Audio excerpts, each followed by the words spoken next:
Өнөөдрийн чимээгөө цагийн сэдэв айдас. Библийн ишлэл нь Исая 43:1-ээс.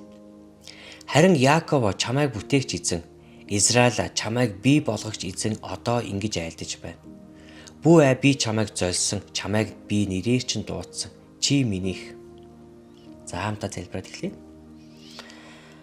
Тэгээд бид таны үгнээс суралцахаар ирлээ. Тэгээ өөрийнхөө үгээр бидэнтэй ярьж, таны үг биднийг үнэхээр өөрчлөн шинжлэх болтугай гэж залбирч байна. Амен.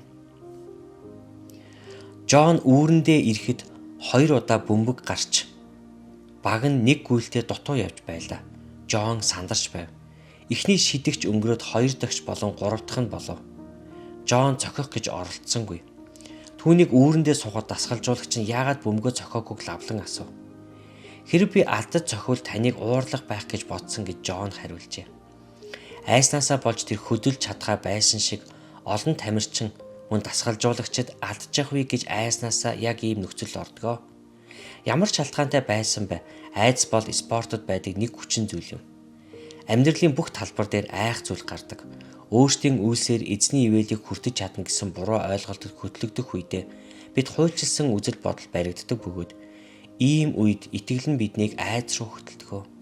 Ийм үед бидний амьдрал Жоны нэгэн адил гацаж орхидог. Ийм айдсаас болж бид Бурхны хүссэн шиг амьдрч чадахгүй цаажсан мэт болдгоо. Тиймээс бидэнд ийм айдас хэрэггүй.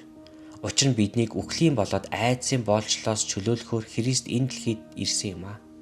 Загалмай дээрх үйлсээрээ тэр бидэнд амьдрал баяр баясгалан өгсөн билээ. Тэр өөрийн дагалдагчдыг хизээч айдас автуулж амьдруулахгүй бөгөөд биднийг түүнтэй харилцаатай байж эрх чөлөөтэй амьдраасаа гэж хүсдэг юм аа. Бурхан биднийг өөрөөс нь имэж байгаасаа гэж хүсдэг. Харин дасгалжуулагчид бид тамирчтай айдсаар удирдах болохгүй. Бурханаас зөвөр айж имэх тухайд Библиэд эзнээс имэх буюу түүний агуу гэдгийг бишрэн хүндэтгэх гэсэн утгаар хэлсэн байдаг. Эзэн биднийг өөртөө дуудсан. Хэрвээ бид Есүс Христээр дамжуулан Бурхантай хамт байх сонголтыг хийвэл мөнхөд түүнтэй хамт айдас хүзэхгүй амьдрах болно. За Библийн ишлэл нь Даниэл 10:19. Тэрээр бүү үлэмж хайрлагдсан хүнээ амар амгалан чамд байг. Тууштай бай. Тийм тууштай байг гэв. Тэр надад хэлэнгүүт би хүч тэнхээтэй болж эзэн минь та намайг хүч тэнхээтэй болгосон учраас ярьж хайрл гэвэ. Еврей 13:6.